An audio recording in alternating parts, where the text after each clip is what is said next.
맘대로 공사 중단을 해. 허허, 그 친구 참 아주 끝내 우리를 골탕 먹이려고 그러는구만. 일부러 골탕 먹이려고 그러는 거 아닙니다. 그 사람들 나름대로 일정한 규칙이 있습니다. 그게 안 되는 겁니다. 오늘 말이야, 일단 나가서 한국식으로다가 저녁 좀 사. 그리고 술도 먹이고 여자나 부쩍 푹 재워하러. 저 사모님, 지금 그런 문제가 아닙니다. 제1장 서막 마이너스 시대가 거인을 삼키려 할 때. 여러분, 오늘 이야기의 결론부터 던지고 시작하겠습니다. 영웅은 평화로운 시절에 태어나지 않습니다. 가장 어둡고 처참한 시련 속에서 영웅은 비로소 그 증명을 시작하죠. 여기 두 거인이 있습니다. 한 명은 국내에서 정치 권력의 서슬퍼런 칼날 아래 자식 같은 비료 공장을 국가에 바치라는 강요를 받고 있는 대한물산의 국대호입니다. 또 한 명은 머나먼 타국 땅, 태국의 뜨거운 태양 아래 고속도로를 닦다 기술력 부족과 원리 원칙이라는 거대한 벽에 부딪혀 공사 중단 통보를 받은 세기건설의 천태산입니다. 자본을 뺏기느냐, 신용을 잇느냐. 이 절체절명의 순간에서 두 영웅이 선택한 길은 무엇이었을까요? 지금 그 뜨거운 역사의 현장으로 안내합니다. 제2장 국대호의 비극 마이너스 내 심장을 도려내라는 말인가. 중앙정보부 중정의 비밀 안가. 무거운 정적 속에 국대호 사장과 권력 실세 김 부장이 마주 앉았습니다. 탁자 위에는 서류 한 뭉치가 놓여있죠. 국 사장님, 우리 좋게 해결합시다. 비료 공장 주식 51%를 정부에 넘기세요. 그리고 지금 짓고 있는 공장도 완공해서 통째로 국가에 헌납하십시오. 이것은 제안이 아니라 명백한 강탈입니다. 국 사장의 손이 떨립니다. 이건 강탈입니다. 내 동생은 이미 감옥에 갔고 우리 회사의 명예는 땅바닥에 떨어졌는데 이제 공장까지 다 지어서 바치라니요. 우리를 아주 말려 죽일 작정입니까? 하지만 김 부장의 대답은 차갑습니다. 입 조심하세요. 한 번만 더 각하를 들먹였다간 국 사장님 목숨도 장담 못합니다. 대호를 통째로 날려버리고 싶지 않으면 당장 도장 찍으세요. 국 사장은 결국 피눈물을 삼키며 인감 도장을 찍습니다. 대한민국 경제의 상징이었던 비료 공장이 권력의 손에 넘어가는 참담한 순간입니다. 제3장 천태산의 위기 마이너스 태국의 태양 아래 멈춰선 불도저. 장면은 섭씨 40도를 웃도는 태국의 건설 현장으로 전환됩니다. 천태산이 야심차게 따낸 첫 해외 사업, 태국 고속도로 현장에 날벼락이 떨어졌습니다. 원리 원칙을 고수하는 외국인 감독관들이 한국식 밀어붙이기 공법에 제동을 걸었습니다. 규칙 위반이다. 시공 능력이 안 되는 것 같으니 당장 공사를 중단하라. 국제 무대에서 처음 맛보는 기술의 장벽. 현장 상무들은 당황합니다. 야, 이거 예전처럼 돈 좀 찔러주고 술이나 좀 사주면 해결 안 되겠냐? 그들은 여전히 구태의연한 방식에 머물러 있었습니다. 하지만 현장의 실무자인 박 대리유동근은 직감합니다. 이건 돈으로 풀 문제가 아닙니다. 그들은 원칙주의자들입니다. 우리가 틀렸습니다. 제4장 유동근의 정면 돌파 마이너스 보고서 제가 보냈습니다.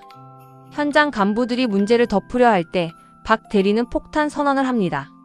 상무님, 저는 이미 본사에 공사 중단 위기 보고서를 보냈습니다. 숨긴다고 해결될 일이 아닙니다. 천 회장님께서 아셔야 합니다. 현장은 그야말로 아수라장이 됩니다.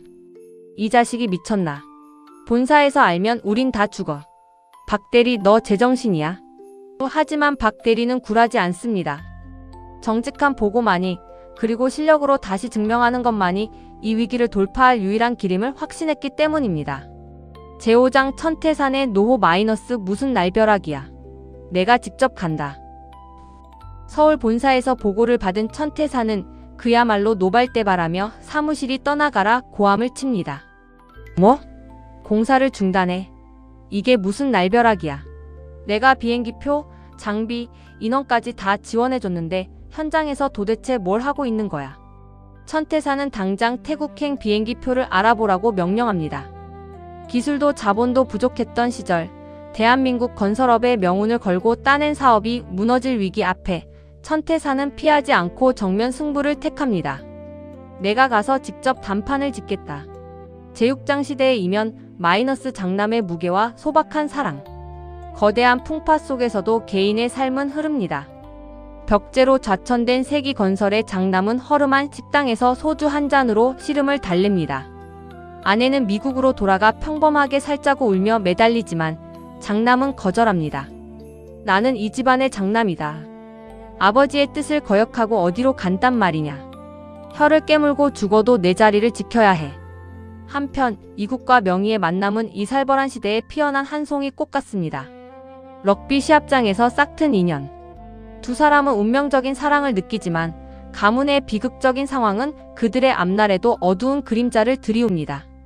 제7장 영웅의 눈물 마이너스 인고의 세월을 견디다. 국대호는 공장을 뺏기고 집으로 돌아와 홀로 술잔을 기울입니다. 자식 같은 공장을 뺏긴 아픔, 하지만 살아남아야 다시 시작할 수 있다는 냉혹한 결단. 내 오늘 이 수모를 잊지 않겠다. 반드시 다시 일어서서 이 나라의 경제를 내 손으로 일궈내리라. 그의 눈에는 분노와 투지가 동시에 이글거립니다. 영웅의 유산 마이너스 시련을 먹고 자란 거인들. 오늘 우리가 목격한 국대호의 공장 헌납과 천태산의 태국 고속도로 위기는 1960년대 대한민국이 겪어야 했던 성장통의 축소판이었습니다. 결론은 명확합니다. 영웅은 시련이 없어서 영웅이 아니라 감당할 수 없는 시련을 인내와 정직으로 돌파했기에 영웅이라 불리는 것입니다. 첫째, 국대호의 인고는 훗날 더 큰 비상을 위한 후퇴였습니다. 정치 권력이 공장을 통째로 내놓으라고 총칼을 들이밀 때 국대호가 느꼈을 모멸감과 분노는 상상조차 할 수 없습니다. 하지만 그는 감정적으로 폭발하는 대신 피눈물을 삼키며 인감 도장을 찍었습니다. 이는 굴복이 아니라 생존을 위한 선택이었습니다.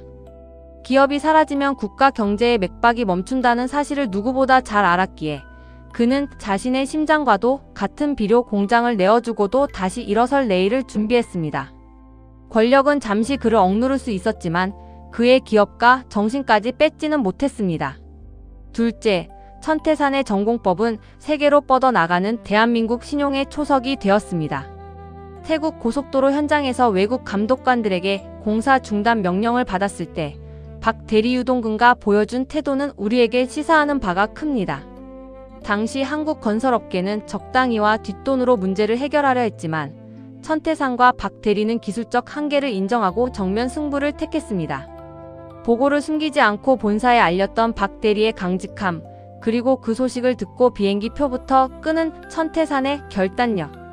이것이 바로 메이드 인 코리아의 신용을 전 세계에 각인시킨 출발점이었습니다.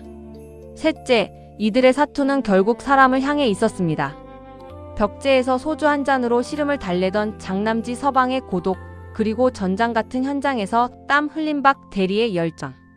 이 모든 비극과 투쟁의 중심에는 가족을 먹여 살리고 나라를 부강하게 하겠다는 처절한 사명감이 있었습니다. 권력의 횡포 속에서도 장남으로서의 책임을 다하려 했던지 서방의 뒷모습은 시대를 짊어지고 가야 했던 우리 아버지들의 뒷모습과도 닮아 있습니다.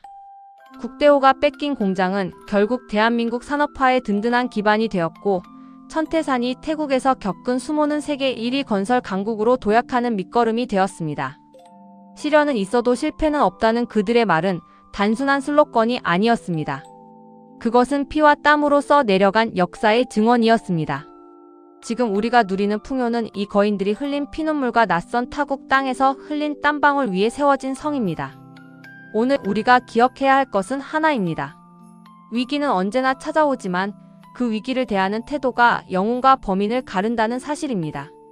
끝까지 시청해주신 여러분 감사합니다. 오늘 이 영상이 여러분의 가슴 속에 잠자고 있던 뜨거운 열정을 다시 깨우는 계기가 되었길 바랍니다. 여러분의 마음속에 있는 영웅은 누구입니까? 댓글로 여러분의 생각을 공유해주세요.